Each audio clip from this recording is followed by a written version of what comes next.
কেমন আছো সবাই? উইকেন্ড কেমন কাটছে সবার? আমাদের খুব ভালোই কাটছে। সকাল সকাল ঘুম থেকে উঠে একটু ব্রেকফাস্ট করে চিনিকে নিয়ে বেরিয়ে গেলাম চার্চে।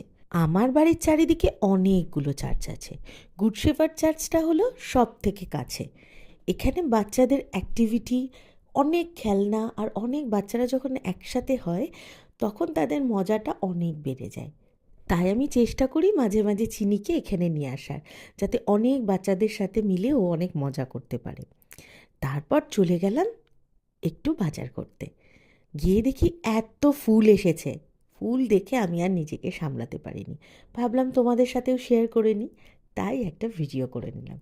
কেমন লাগছে ফুলগুলো জানাতে কিন্তু ভুলো না। তারপর বাজার টাজার করে বাড়ির দিকে রওনা দিলাম।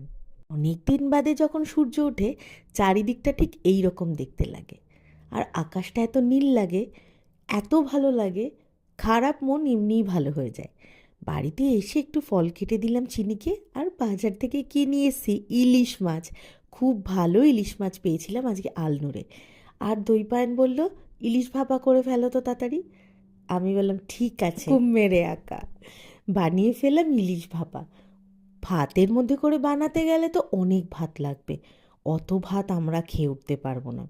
সেই জন্য আমরা বানিয়ে নিলাম রাইস কুকারে ইলিশ ভাপা। অ্যাজ ইট ইজ ভাতে দিলে যেরকম হয় ঠিক সেরকম হয়েছিল। লাউ পাতা কোথায় পায়, সেই জন্য আমরা লেটুস পাতা দিয়ে দিয়েছিলাম উপরে। ভিডিওটা ভালো লাগলে অবশ্যই শেয়ার করো কিন্তু। সবাই ভালো থেকো, সুস্থ থেকো।